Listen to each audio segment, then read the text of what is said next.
যুক্তরাষ্ট্র ইসরায়েলের জনপ্রিয়তায় ধস নেমেছে। এই জনপ্রিয়তা ধসের পেছনে পাকিস্তানকে দায়ী করেছেন ইসরায়েলের প্রধানমন্ত্রী বেনিয়ামিন নেতানিয়াহু। বৃহস্পতিবার পশ্চিম তীরে এক সম্মেলনে বক্তব্য দেওয়ার সময় তিনি এই অভিযোগ করেন।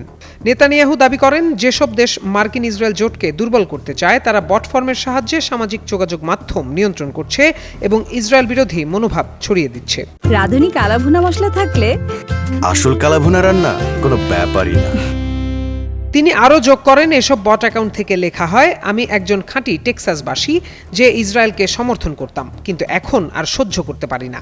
তারপর খোঁজ নিলে দেখা যায় ওই ব্যক্তি আসলে পাকিস্তানের কোনো বেসমেন্টে বসে আছেন। এই বক্তব্য এমন এক প্রেক্ষাপটে এলো যখন যুক্তরাষ্ট্রে নেতানিয়াহু ও ইসরায়েল উভয়ের জনপ্রিয়তাই উল্লেখযোগ্যভাবে কমছে। পিউ রিসার্চ সেন্টারের এপ্রিলে প্রকাশিত সর্বশেষ জরিপ অনুযায়ী 60% মার্কিন প্রাপ্তবয়স্ক এখন ইসরায়েল সম্পর্কে নেতিবাচক মনোভাব পোষণ করেন, যা গত বছর ছিল 53%।